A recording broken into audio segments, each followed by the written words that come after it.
Oke, masuk ke nomor 3. Di sini ada mikroorganisme termofilik. Adalah mikroorganisme yang mampu hidup optimum berturut-turut pada suhu 41 dan 122 derajat Celcius, seperti di sumber mata air panas, geyser, maupun hidrotermal vent di dasar samudra. Terdapat berbagai adaptasi fisiologis dan molekuler pada mikroorganisme termofilik untuk bertahan dan tumbuh pada kondisi ekstrim tersebut. Jadi di sini ada mikroorganisme termofilik, dia hidup pada lingkungan dengan suhu tubuh atau lingkungan dengan suhu yang tinggi, dan dia hidup itu dengan melalui adaptasi berupa adaptasi fisiologis atau yang berkaitan dengan fungsi tubuh, dan juga adaptasi molekuler yang berkaitan dengan molekul-molekul penyusun tubuhnya. Jadi di sini kita perlu tahu terlebih dahulu, berdasarkan suhu hidup atau suhu lingkungan hidupnya, organisme atau mikroorganisme dibedakan menjadi beberapa jenis. Yang pertama ada organisme termofilik, yaitu mikroorganisme yang hidup di suhu tinggi. Kemudian ada mikroorganisme mesofilik, yaitu mikroorganisme yang hidup di suhu yang normal. Dan mikroorganisme psikrofilik yang hidup di suhu lingkungan rendah. Kita masuk ke pertanyaannya. Protein mikroorganisme termofilik yang di suhu tinggi mengandung lebih banyak ikatan hidrogen dibandingkan ikatan disulfida. Jadi di sini kita perlu cari tahu dulu apa perbedaan ikatan hidrogen dan juga ikatan disulfida. Jadi berdasarkan teori, ikatan hidrogen itu lebih kuat dibandingkan dengan ikatan disulfida. Yang dimana semakin kuat ikatan tersebut, maka suhu untuk menguraikan atau memutuskannya itu semakin tinggi. Jadi ikatan hidrogen itu lebih tahan atau lebih kuat terhadap suhu tinggi dibandingkan dengan ikatan disulfida. Oleh karena itu, mikroorganisme termofilik yang hidup di suhu tinggi tentunya memiliki lebih banyak ikatan hidrogen karena suhu hidupnya atau suhu lingkungan hidupnya itu tinggi, sehingga dia perlu ikatan molekul yang lebih kuat. Jadi di sini jawabannya benar. Kita lanjut ke pertanyaan kedua. Akumulasi osmolit merupakan bentuk adaptasi yang umum dijumpai pada mikroorganisme termofilik. Di sini kita perlu tahu dulu adaptasi atau akumulasi osmolit. Osmolit itu merupakan senyawa yang meningkatkan kekentalan cairan tubuh atau senyawa yang meningkatkan kekentalan senyawa lain. Yang dimana hal ini akan berpengaruh pada terjadinya peristiwa osmosis, yaitu perpindahan air atau zat pelarut dari larutan dengan konsentrasi rendah menuju ke larutan dengan konsentrasi tinggi. Jadi di sini kita perlu tahu dulu apa yang terjadi pada mikroorganisme termofilik tersebut. Jadi mikroorganisme termofilik yang hidup pada suhu lingkungan yang tinggi itu akan meningkatkan penguapan cairan tubuh dari organisme atau mikroorganisme termofilik tersebut. Yang dimana semakin tinggi penguapannya atau semakin sering terjadi penguapan cairan tubuhnya, maka dehidrasi akan semakin mungkin terjadi atau semakin cepat terjadi. Yang dimana hal ini tentunya berbahaya bagi mikroorganisme tersebut. Di pertanyaan dikatakan bahwa akumulasi osmolit merupakan salah satu bentuk adaptasi mikroorganisme termofilik. Jadi kita perlu tahu dulu apa yang terjadi pada mikroorganisme termofilik dengan adanya akumulasi osmolit. Jadi prosesnya seperti ini. Dengan adanya akumulasi osmolit, konsentrasi cairan tubuh pada mikroorganisme termofilik itu akan meningkat sehingga menjadi konsentrasi yang tinggi, lebih tinggi dibandingkan dengan lingkungan hidupnya.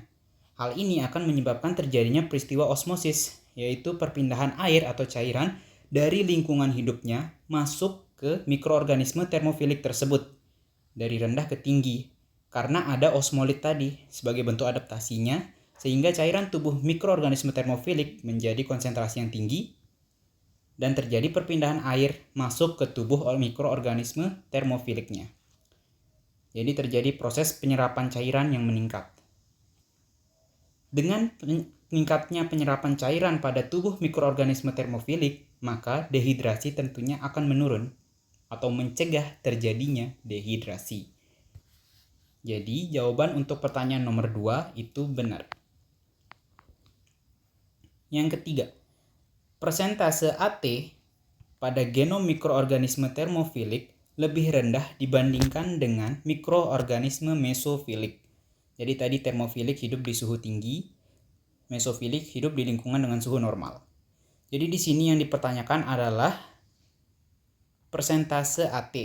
Ini maksudnya basa nitrogen ya, adenin dan juga timin. Yang biasa kalian lihat ilustrasinya kayak ibu tangga dan juga anak tangga. Di sini basa nitrogen adenin dan timin itu dihubungkan oleh 2 ikatan hidrogen. Sementara basa nitrogen guanin dan juga sitosin itu dihubungkan oleh 3 ikatan hidrogen. Yang dimana seperti yang udah kita bahas di nomor 1 tadi, bahwa ikatan hidrogen itu lebih kuat dan juga dibutuhkan oleh mikroorganisme termofilik agar susah diuraikan pada suhu yang tinggi, sehingga mikroorganisme termofilik ini perlu lebih banyak ikatan hidrogen. Nah, kita juga dapat prinsip nih di sini. Kalau ikatan antara guanin dan sitosin itu banyak, maka ikatan antara adenin dan juga timin itu sedikit. Dan berlaku sebaliknya. Jadi dia berlawanan nih antara ikatan basa nitrogen adenin dan timin dan juga guanin serta sitosin tadi. Nah, di sini di soal dia bilang kalau persentase ikatan adenin dan juga timin pada mikroorganisme termofilik itu relatif lebih rendah. Apa yang terjadi kalau persentase adenin dan timinnya rendah? Maka persentase ikatan antara guanin dan sitosinnya yang justru makin banyak. Sehingga ikatan hidrogen yang ada pada mikroorganisme tersebut tinggi, lebih tinggi dibandingkan antara ada ikatan yang 2 ini. Jadi jawabannya benar. Kita lanjut ke yang terakhir. Asam lemak pada membran mikroorganisme termofilik memiliki lebih sedikit ikatan rangkap. Jadi di sini kita perlu ngebedain asam lemak yang jenuh dan juga asam lemak yang tidak jenuh. Asam lemak jenuh atau tanpa ikatan rangkap itu asam lemak yang bentuk ikatannya itu seperti ini. Dia cuma sebaris, nggak ada dia berhubungan, nggak ada ikatan rangkap. Yang dimana tanpa ikatan rangkap atau asam lemak yang jenuh ini dia bersifat susah untuk diuraikan. Sementara jenis yang satunya lagi yaitu asam lemak tidak jenuh, yaitu asam lemak dengan ikatan rangkap, itu sifatnya mudah diuraikan. Karena dia saling berhubungan antara ikatan satu dan ikatan lainnya dalam satu rangkapan. Contoh ilustrasinya kayak gini ya, contoh aja. Jadi misalnya kalau ikatan dari D dan C ini rusak, maka akan berdampak juga pada ikatan yang ada di sini. Dan akan berdampak pada ikatan di sini, sehingga akan lebih mudah untuk diuraikan. Begitu ilustrasinya. Sekarang kita masuk ke pertanyaannya. Asam lemak pada membran mikroorganisme termofilik memiliki lebih sedikit ikatan rangkap. Ini jawabannya benar. Kenapa demikian? Karena asam lemak pada ikatan rangkap itu sifatnya mudah untuk diuraikan. Sementara organisme atau mikroorganisme termofilik itu hidup pada suhu yang tinggi sehingga dia perlu asam lemak atau membrannya itu perlu disusun oleh asam lemak yang sifatnya susah untuk diuraikan. Yang mana di antara 2 ini yang sifatnya susah diuraikan adalah asam lemak yang jenuh atau tanpa ikatan rangkap. Yang ini ya.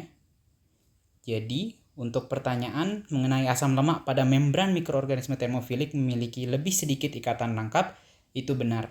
Karena dia yang banyak adalah ikatan yang tidak rangkap atau asam lemak yang jenuh. Jawabannya benar.